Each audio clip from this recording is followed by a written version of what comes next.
it's me, Ebony, and I'm back with another video.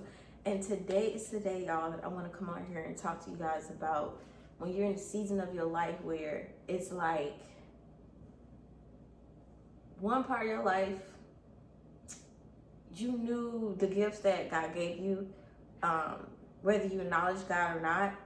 In that time period, you knew you were in some type of purpose, or you were doing something where it was working for you. But then everything started falling down to the point where you had to go to God for revelation, for relief of whatever it was that you were going through. And you just knew that God is the one to get you out of whatever it was that you was in. And God brought me this morning, y'all. It feels so funny how God would be waking me up the way that He wakes me up to give me certain revelations, and whom He sent my way to receive certain revelations. So I wanted to share that with y'all. So if you're in that season of trying to figure out what's the next step when your world just seemed like it's been shaken up and you don't know how to continue the path that you were on, and maybe you weren't with God and it got you to this point where you know you can only look up to God, because God is the one that saved you from situations where it could have went left real quick, or even you could have been in an environment where you knew that this was an environment that you should be in because of the conflicts or the vibe that you was feeling. Like it just didn't feel right. And you finally decided to let it go. You finally decided to let it go and surrender your ways for God's ways to give you that expected end that you know in your heart that you're supposed to do. Okay? And some of this could be for somebody who is being redirected to the path that God always intended them to go on.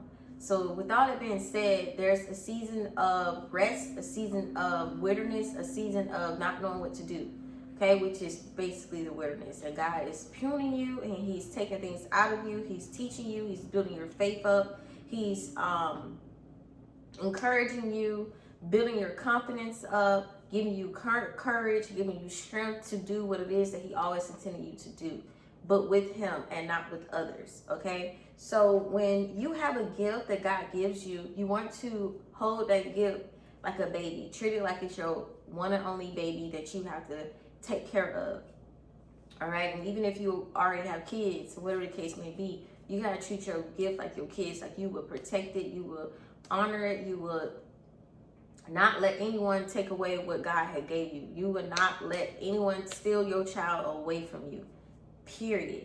So with that being said, that means that when you have ideas, you just gotta do it. You gotta put yourself out there and just do it. And it may not look pretty the first time, but that's just you learning what you like, learning what you don't like, learning what you can become better at. And you don't need outside noise to take you away from the path that you know that you should go in, even though you're nervous, even though you feel like you're not all the way ready. But you just got to do it, because you won't be ready to do it. You just got to do it.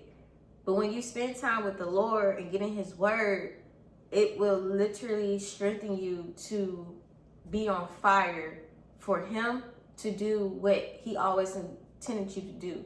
So I'm not saying that you can't get advice from certain people, but what I'm saying is that everyone won't see your vision. They won't understand your vision, especially when they've never seen you do it and they always viewed you in a certain light.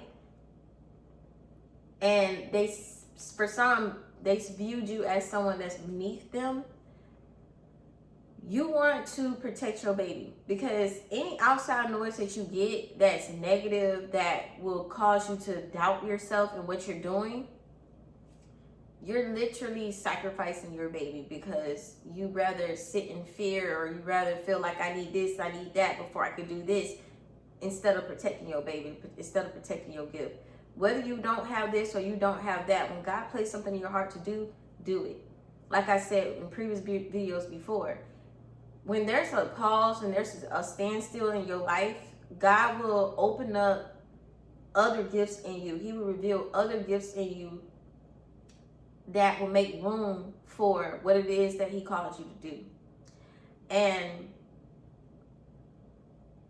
for some, you may have to put it to the side and walk into something new in order for God to birth a new gift in you, to make room for that gift that you had put to the side, because he doesn't want everybody's hands in whatever it is that he called you to do. You had to drop those people. You had to remove yourself from that environment and walk into the new. Okay, so when you walk into the new, that means it's just you and God. That means that everything that you feel, everything that you fear, everything that you're unsure about, you put it in God's hand, you lay it at his feet, you tell God about it. And then as you obey God and he sees that you're doing what he told you to do, that you're being obedient, he will start opening up doors for you to walk in. And as using myself as an example, I remember I was shooting at this studio a while back, like this had to be 2020. And my purpose and my goal was to shoot celebrities and to be in the industry light or whatever when it came to my photography. So the people that I was around wasn't edifying me or anything like that. But I will say that was God opened up that door for an opportunity to grow me in an environment that wasn't going to be mine forever, but it was a learning experience. So when the time came for me to cut ties with these people, I knew I wasn't going to have another studio to shoot at. I knew I wasn't going to have the connections that I thought I had that was going to bring me to a certain level. But when the Lord says, let this thing go, when he gives you shoulder taps to tell you this environment is not for you, this is not going to get you anywhere, don't depend on people, depend on me, depend on the Father, the Lord, Jesus, the Holy Spirit, depend on me. When God tells you to depend on him, he means it. So I had to cut that whole situation off. Cold turkey. Drop it cold turkey. And when I did that, I would say months later, I received a random email, and this was for me to shoot at events and concerts and celebrities and all that type of stuff. And it was just so random because I asked the person, how did they even find me? They said on my Instagram. And like I said before, God will stir hearts. God will open up people's eyes to see who you are. When you're obedient to God, when you put God first, when you don't have any other idols in front of God, when you don't depend on other people to get you to any place on earth, when you completely, strictly trust in God, you will surrender all to God for God to lead you, God will open up doors, he will stir hearts. So that's just to let you know, whomever is holding on to something, because you feel like this set of people is going to get you to a certain level, but you know deep down inside, they're no good for you, and you hold on to that, I'm just here to let you know, when God tells you let something go and you know deep down inside that you need to let it go because it's not edifying you, it's not taking you to another level, it's not encouraging you, and you just know it's trickery in that environment, that's God telling you let that go. And it's time to let that go. And when you let that go, don't be afraid of silence. Don't be afraid of a season of rebuilding. Okay? Because in that season of silence, God is testing your faith. He is pruning you, taking things out of you that should not be in you because you can't take it to the next level. He is allowing you to see the work of his work, the work of the Lord's work. He's allowing you to see his work, what his hand can do in your life when you cut those people off.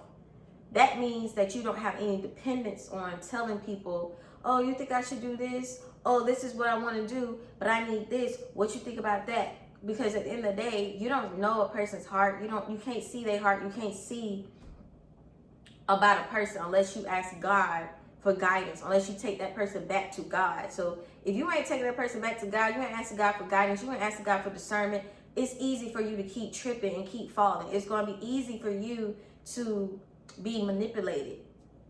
Okay? Because you can tell a person, oh, I want to do this, I want to do that, and in their minds, they're like, dang, they doing what I want to do, or dang, they doing something that I wish I could have did, but I couldn't do it because I had this, that in front of me. So now I'm going to discourage this person from not doing that. And it may not be their first intent, but when someone sees you climbing up the ladder and doing things that they couldn't do because they was afraid, they allowed fear to choke them up, some people are not going to be supportive.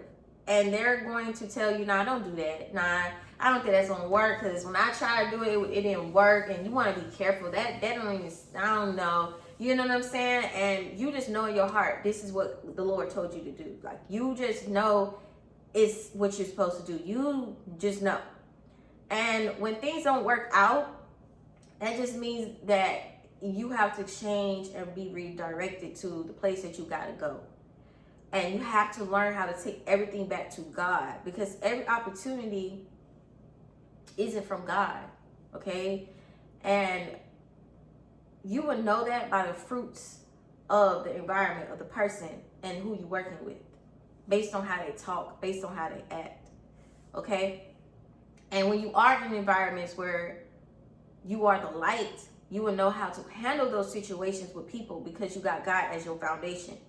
You are a doer of the word, not just a hearer, right?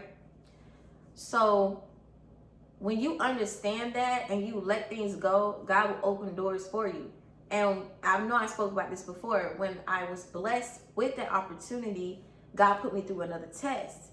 Whether it was to see whether I was going to trust and depend on a person to get me to certain rooms, or if I was going to trust in God. So I was disrespected in the sense of my time and my respect.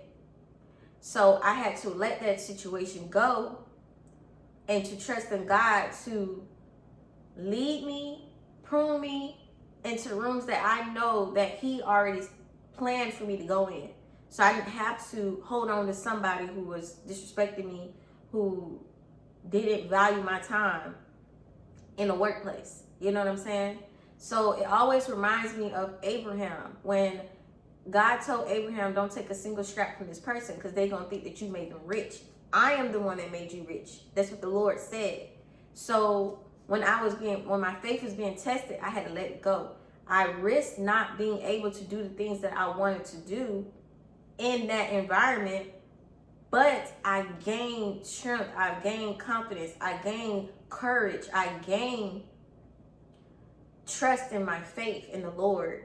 And when you do that and you're obedient to God, God will start opening up doors. He will start opening up more gifts inside of you and giving you the courage and the strength to do those gifts. You will no longer be tripping over things that used to trip you in the past, whether that's anxiety or fear or doubtfulness or just being double-minded. You will no longer trip over those things, because every step that you took with the Lord, that when God told you to cut things off and you obeyed God and you did it, it strengthened you mentally, physically, and spiritually to not be tripped up in those things. So now when you're in this new environment, when you're in this new area in your life and you have this baby, your gift, you're more confident to move in it, because you know how God brought you out of a situation where you felt like you had to depend on somebody. Now the fact that you had that time of the wilderness and you were by yourself, and how God, it was really you and God, not by yourself, but I'm talking about by yourself physically, not attaching your gifts to somebody else. You literally detached yourself from those people, and now it's just you, your gift, and God. And God has grown and pruned and built you up for a time like this. So now, in that season of being quiet, in that season of being obedient to the Lord, and I'm not saying that you were perfect, but in that season of trusting God and allowing Him to build that faith up in you, you're able to rebuild what you thought you lost. And I want to roll it back, okay? So when you in the book of Jeremiah, when it's Jeremiah 29:11, and it says, and I'm put it here, but I'm going to summarize it. For the Lord knows the plans for your life, not to harm you, but to prosper you, right? And that was because at that time,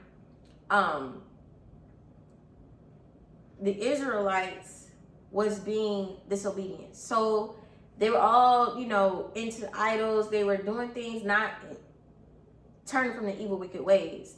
And as I look at for myself, or as you look for yourself, at a point in time, we weren't following God. We were doing things based on how we felt, how we think it was right. Not acknowledging God at all. You know what I mean? And we fell on our butts, and to the point where we had to be on our knees and ask God to lead us, to help us, to not feel like we have to depend on certain things or people, not depend on idols. You know what I'm saying? An idol is something that you put above God. And God was like, So he had to slice that up. He had to take them idols out of you. He had to prune you. And when you go back into the book of Jeremiah, that's what the Israelites were doing. They were idolizing, they were worshiping false gods, they were doing all types of stuff. And God sent them to exile to Babylon. And they were there for 70 years. And in that 70 years, God was telling them that, for I know the plans that I have for you. When you go into this nation that isn't your home, your final home, you will go through some trials and tribulations. But within them trials and tribulations that you're going through, just know I got a plan for you. And when we go back into Habakkuk, when I was speaking about it, you know what I'm saying? I know I'm pronouncing wrong, but I spoke about this in my last video. When God was like, write the vision down, make it plain. Understand that God has an end, okay? He's in your beginning, he's in your between, and he's in your ending. So God has the ending of the gifts that he has for you. He has the ending. He already there when you 36, 40, 32, 31, however old that you are, he's already ahead of you in that time. So in that plan and that gift he has for you, there is going to be a process. In that process, it is trials, tribulations. It is pruning you. It is crafting the gifts of the spirit. Self-control, joy, gentleness. Like I said, God cares about your character and who you are. When I go back into Matthew 13, when we talk about when you're going to be able to see the difference between the tares and the wheats, you're going to be able to see who's from God and who is not from God by the gifts that you do, by the gifts that God gives you. Okay? You're going to be able to see who's from God and who's not from God. You're going to be able to see God's hands and the enemy's hands. The things that are the enemy, it won't last. It will be destroyed. Okay? When you're a child of God, God gives you that confidence, that courage, that risk-taking, crazy faith, because he knows the plans of your life. And going back to what I was talking about with Jeremiah, they were going through it. But God said, make this your home. Be comfortable in the wilderness season for now, because I need to crack something in you. I need to build something in you so you won't go back into bondage, so you won't go back into idolization. Because at the end of the day, when I bless you with this thing, it will not cause no sorrow. Okay? When I give you this thing, it will be a God thing.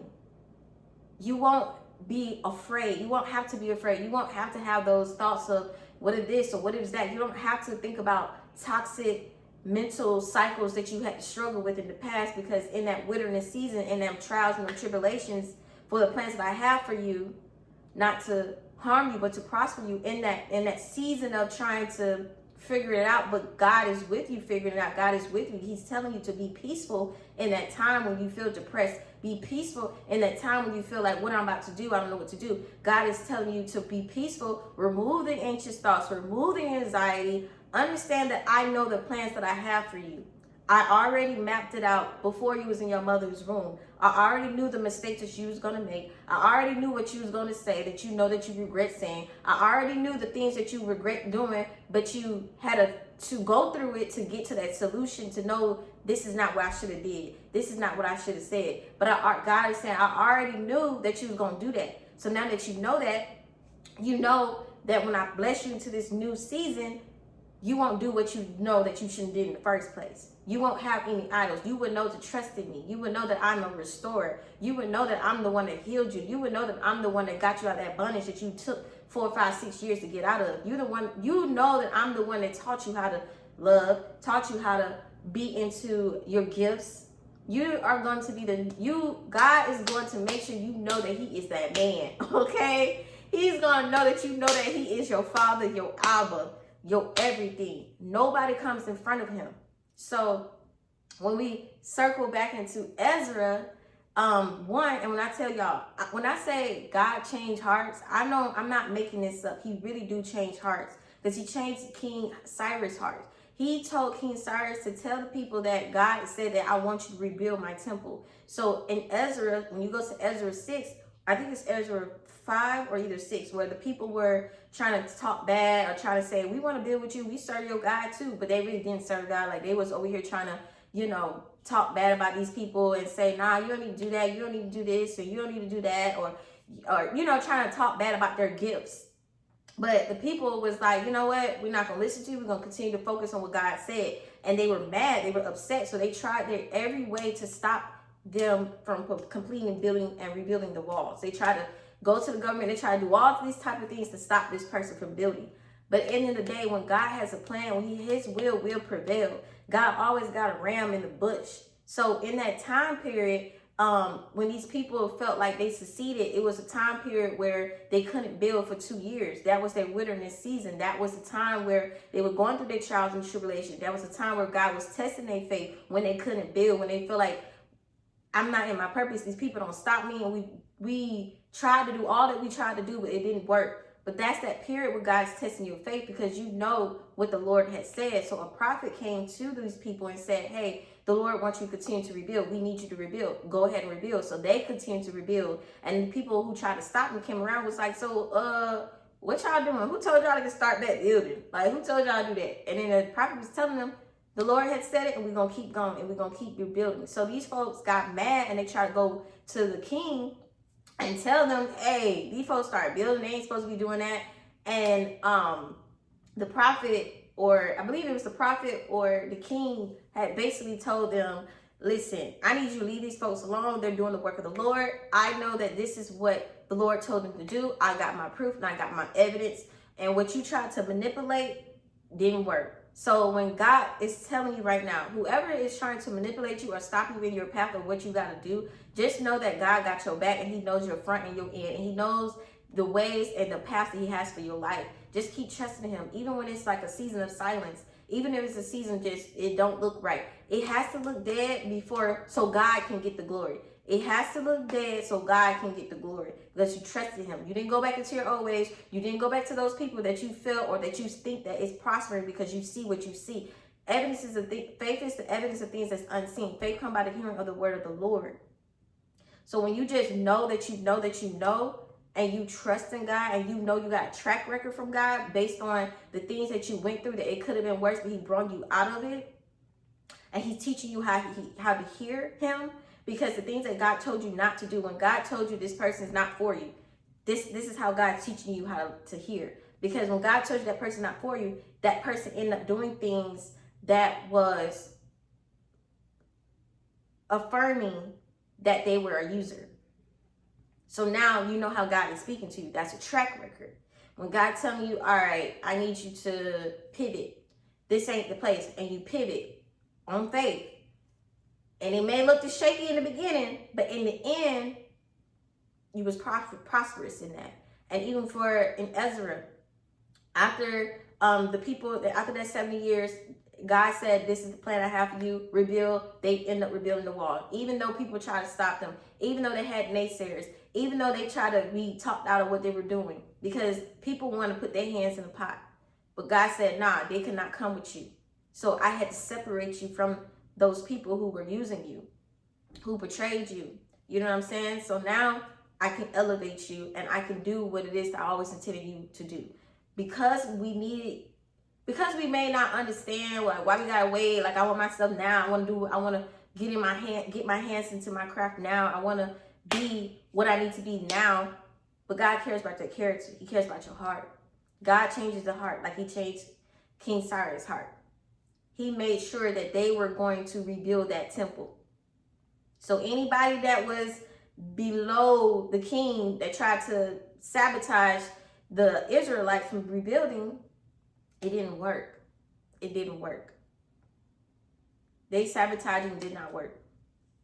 God spoke to King Cyrus, stirred his heart up in Ezra 1, verse 3. Now put it here.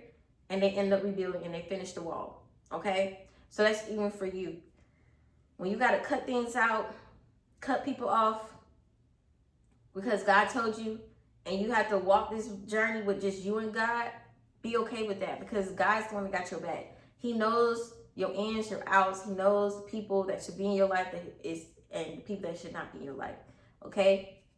God will send his messengers to you to speak about things that was in your mind that you never even thought about telling nobody, or just you don't even understand how they even know those certain things, but it's like God is using that person's vessel to speak to you. But like I say, take everything back to God, okay?